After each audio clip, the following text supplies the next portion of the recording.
உங்கள் வெட்கத்துக்கு பதிலாக ரெண்டத்தனையாய் பலன் வரும். லட்சைக்கு பதிலாக தங்கள் பாகத்தில் சந்தோஷப்படுவார்கள்.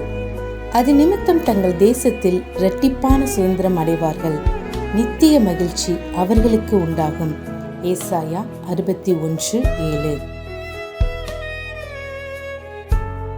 For your shame you shall have double, and for confusion they shall rejoice in their portion. Therefore in their land they shall possess the double. Everlasting joy shall be unto them. Isaiah 61:7. ஆண்டவரும் இரட்சகருமாகிய இயேசு கிறிஸ்துவின் நாமத்தினாலே God கோஸ் ministration YouTube channel வாயிலாக உங்களை சந்திப்பதில் பெரும் மகிழ்ச்சி அடைகிறேன். தேவனாகிய கர்த்தர் இந்த மாதத்திலே தம்முடைய வார்த்தைகளை நிறைவேற்ற உண்மையுள்ளவராயிருக்கிறார். ஆதலால் அவர் சொன்ன வார்த்தையின்படியே நிறைவேற்றுவார். நாம் கண்ட எல்லா துயரங்களுக்கும், சூழ்நிலைகளுக்கும், பிரச்சனைகளுக்கும், கடன் பாரங்களுக்கும் பலனாக தேவனுடைய வார்த்தையை பிடித்து கொள்ளுவோம். நிச்சயம் தேவனாகிய கர்த்தர் தம்முடைய வார்த்தையின்படியே நம்மை ஆசீர்வதிப்பார். இந்த 2வது மாதத்திலே ஒவ்வொரு நாளும் தேவனுடைய வார்த்தையை கேளுங்கள், அறிக்கை செய்யுங்கள், விசுவாசியுங்கள். கர்த்தர் சொன்ன வாக்குத்தத்தங்களை அவர் நிறைவேற்றுவார் என்று விசுவாசிப்போம், காத்திருப்போம். தேவனாகிய கர்த்தர் இந்த மாதத்திலே பெரிய காரியங்களை செய்வாராக. ஆமேன்.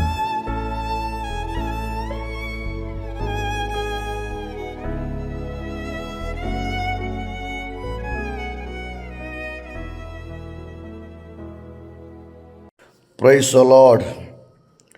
ஆண்டவரும் இரட்சகருமாகிய இயேசு கிறிஸ்துவின் மகா பரிசுத்தமுள்ள நல்ல நாமம் மகிமைப்படுவதாக. இந்த நவம்பர் மாதத்திலும் காட் குயிசிஸ் மினிஸ்ட்ரி மூலமாய் உங்களை சந்திப்பதில் மிகுந்த சந்தோஷம் அடைகிறேன். காட் குயிசிஸ் மினிஸ்ட்ரியினுடைய ஃபவுண்டர் அண்ட் பிரசிடண்டாய் காணப்படுகிற சகோதரர் தாமஸ்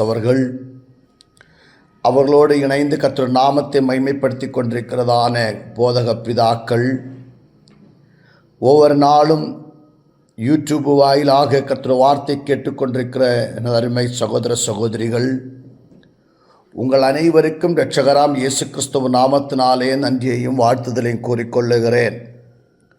போன 10 மாதங்களும் ஆண்டவர் நம்மை மட்டுமாய் கண்ணன் கண்மணி போல மறைத்து பாதுகாத்து இந்த 11ஆம் மாதத்தின் காண தந்த கிருபைகளுக்காய் கர்த்தரை ஸ்தோத்திரிக்கிறேன்.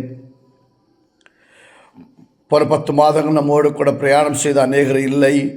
அநேகர் கைவிடப்பட்டு போனார்கள், அநேகர் வெட்கப்பட்டு போனார்கள். ஆகிலும் பிகாஸ் ஆஃப் கிஸ் கிரேஸ், தேவனுடைய கிருபையினால் மட்டும் இன்றைக்கு நாம் உயிரோடு வாழ்வது அவருடைய சுத்த கிருபை. இந்த நவம்பர் மாதத்திலும் ஆண்ட வார்த்தையை சிந்திக்கும்படியாய் தெரிந்து கொள்ளப்பட்டதான ஒரு வேத பகுதியை நாம் வாசிக்கும்படி கடந்து செல்லுகிறோம். நாம் சிந்திக்கப் போகிற வேத புஸ்தகத்தினுடைய தலைப்பு தேவ சித்தம் நிறைவேறுவதற்காக தெரிந்து கொள்ளப்பட்டவர்கள். தேவ சித்தம் நிறைவேறுதலுக்காக தெரிந்து கொள்ளப்பட்டவர்கள். அதற்கு முதலாவதாக ஆதாரமாய் ஒரு வசனத்தை வாசிக்கிறேன். ஆகாய் தீர்க்க தரிசன புத்தகம் 2ஆம் அதிகாரம் 23வது வசனத்தை வாசிக்கிறேன்.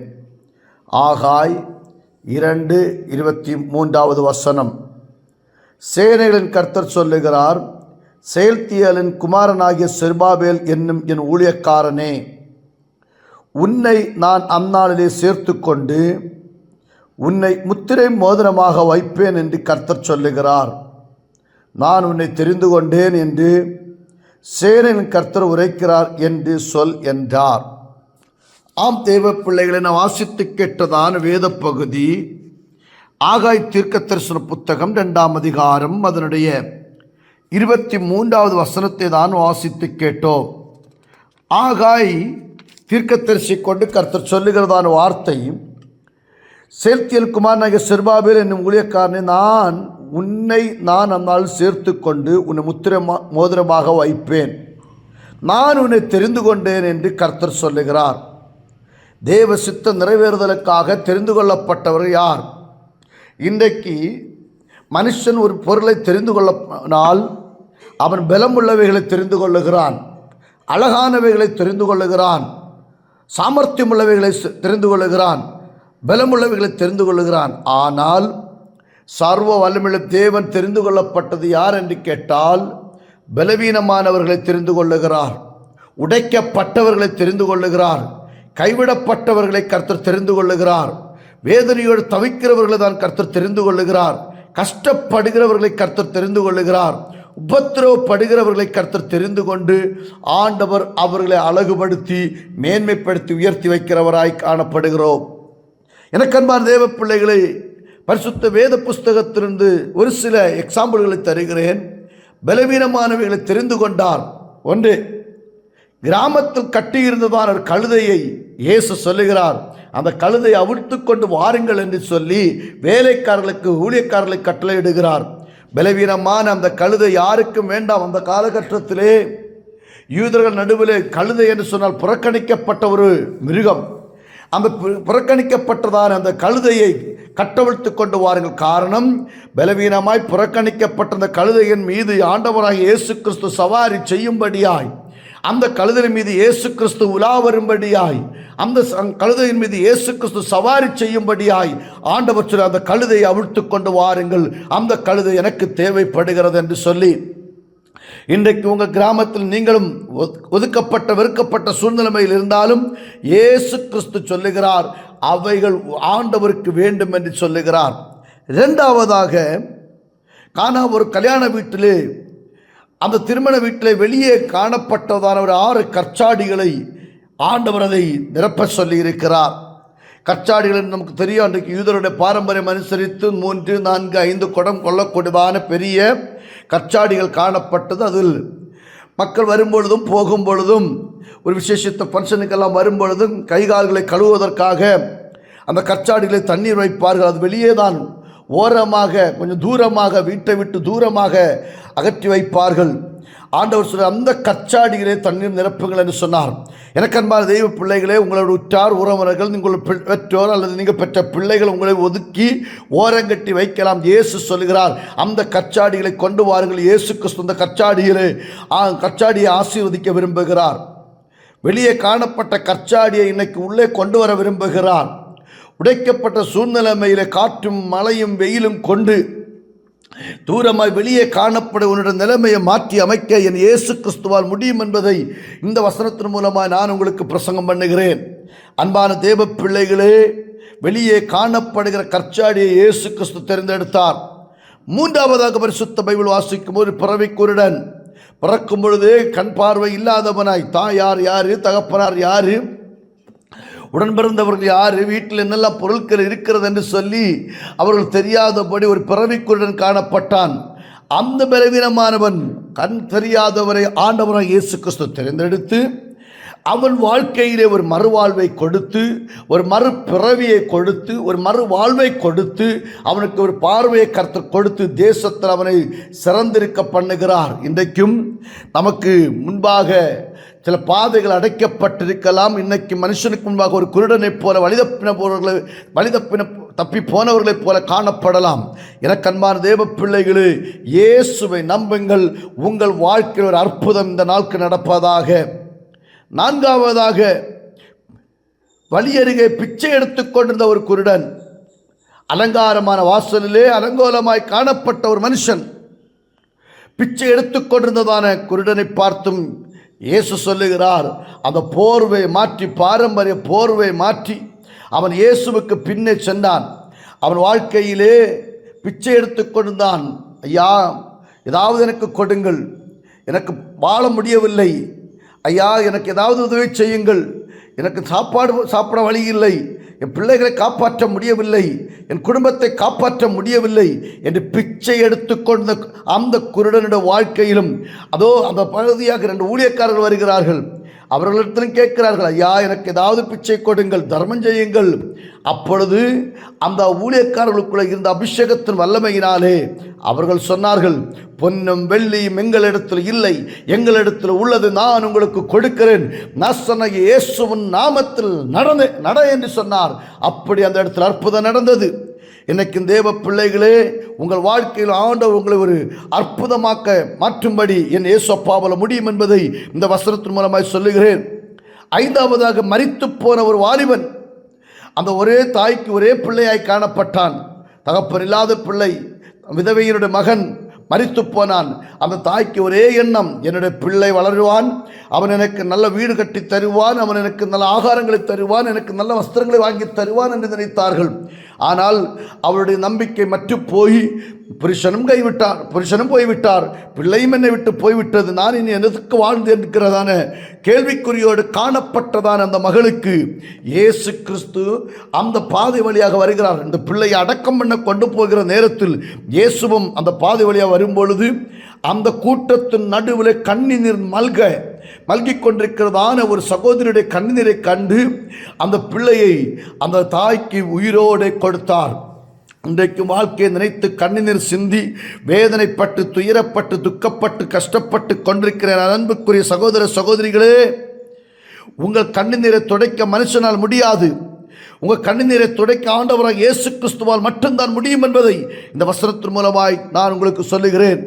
அப்பொழுது பலவீனமான அநேக காரியங்கள் பைபிளில் சொல்ல முடியும். பெரும்பாலுள்ள ஸ்திரீ நிமிரக்கூடாது, கூனி, சப்பானி, இப்படிப்பட்ட அநேக காரியங்கள் சொல்ல முடியும். ஆனால் தேவ சித்தம் நிறைவேறுவதற்காக ஆண்டவர் தெரிந்து கொள்ளப்பட்டது பலம் உள்ளவைகள் அல்ல, பலவீனமானவைகளை இயேசு தெரிந்தெடுத்தார். நீங்கள் எந்த சூழ்நிலைமையில் பலவீனத்தோடு காணப்பட்டாலும் இயேசுவை நம்புங்கள், உங்கள் வாழ்க்கையில் சீக்கிரத்தில் ஒரு அற்புதம் நடக்கப் போவதாக.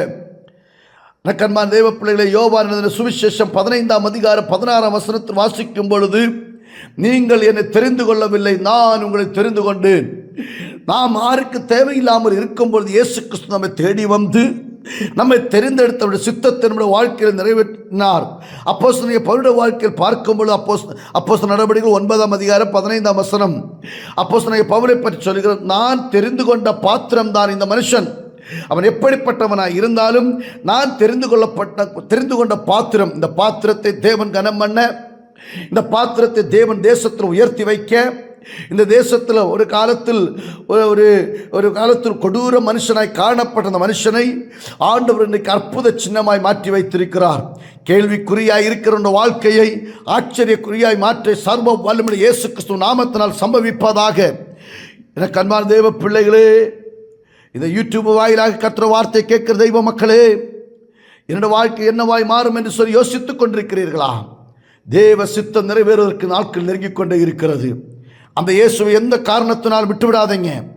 இயேசுவே என்னுடைய தஞ்சம், இயேசுவே என்னுடைய இரட்சகர், இயேசுவே என்னுடைய அடைக்கலம், இயேசுவே என்னுடைய அன்பு, இயேசுவே என்னுடைய உறவிடம்.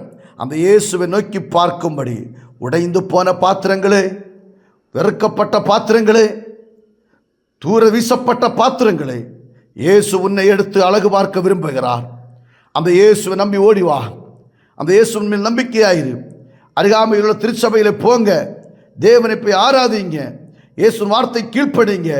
இம்மையிலும் மறுமையிலும் உங்களுக்கு ஒரு வாழ்க்கை உண்டு. மரணத்துடன் வாழ்க்கை முடிந்து போகவில்லை. மரணத்துக்கு அப்புறமாய் கர்த்தர் உனக்கு ஒரு வாழ்க்கையை வைத்திருக்கிறார். அந்த வாழ்க்கையை பெற்றுக்கொள்ளுங்கள். உங்கள் வாழ்க்கையில் நிச்சயமாய் தேவ சித்தம் நிறைவேறி கைவிடப்பட்ட உன்னை, நொறுக்கப்பட்ட உன்னை கர்த்தர் தேசத்தில் முத்திரை மோதிரமாக வைத்து அழகு பார்க்கப் போகிறார். முத்திரை மோதிரமாக வைத்து அழகு பார்க்கப் போகிறார். கர்த்தர் தாம் உங்களை யாவரையும் ஆசீர்வதிப்பாராக என்று சொல்லி என் வார்த்தையை முடிக்கிறேன். கர்த்தர் உங்களை ஆசீர்வதிப்பாராக. ஆமேன், ஆமேன், ஆமேன்.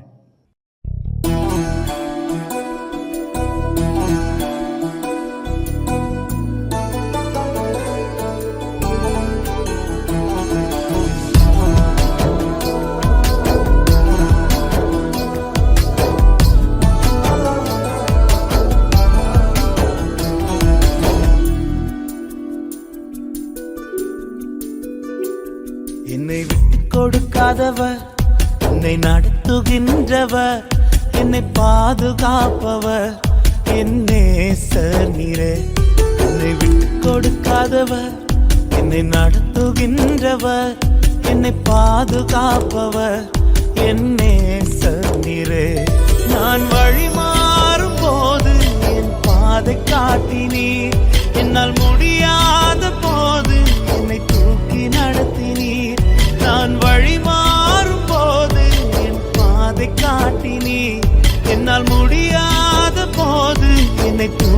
நடத்தினீர். என்னை விட்டு கொடுக்காதவர், என்னை நடத்துகின்றவர், என்னை பாதுகாப்பவர், என் நேசர் நீரே. என்னை விட்டு கொடுக்காதவர், என்னை நடத்துகின்றவர், என்னை பாதுகாப்பவர், என் நேசர் நீரே.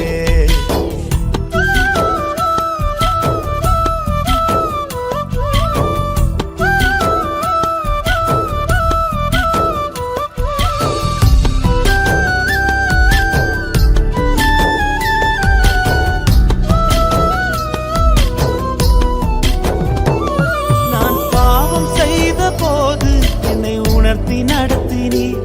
உம்மை நோகடித்த போதும் உம் கிருபையால் மன்னித்தீர். நான் பாவம் செய்த போது என்னை உணர்த்தி நடத்தினீர்.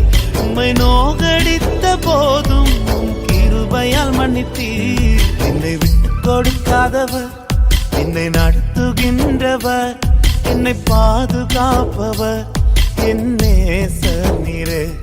என்னை விட்டு கொடுக்காதவர், என்னை நடத்துகின்றவர், என்னை பாதுகாப்பவர், என் நேசர் நீரே.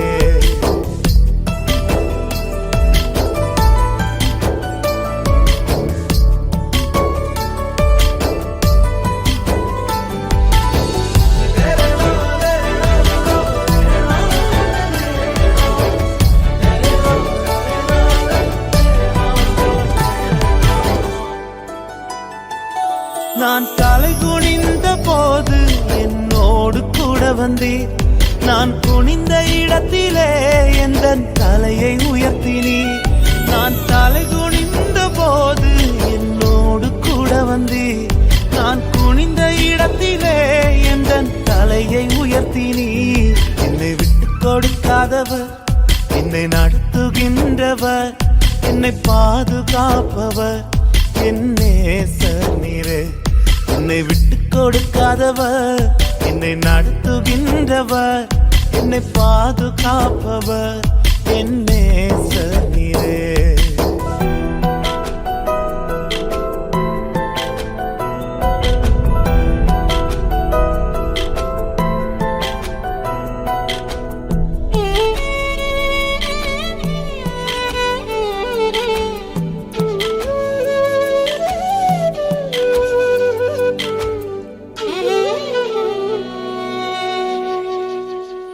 நான் வேண்டிக் கொள்வதெல்லாம் என் வாழ்வில் தருகின்றீர்.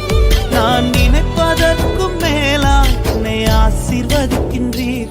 நான் வேண்டிக் கொள்வதெல்லாம் என் வாழ்வில் தருகின்றீர். நான் நினைப்பதற்கும் மேலாய் என்னை ஆசீர்வதிக்கின்றீர். என்னை விட்டு கொடுக்காதவர், என்னை நடத்துகின்றவர், என்னை பாதுகாப்பவர், என் நேசர் நீரே. என்னை விட்டு கொடுக்காதவர், என்னை நடத்துகின்றவர், என்னை பாதுகாப்பவர், என் நேசர் நீரே.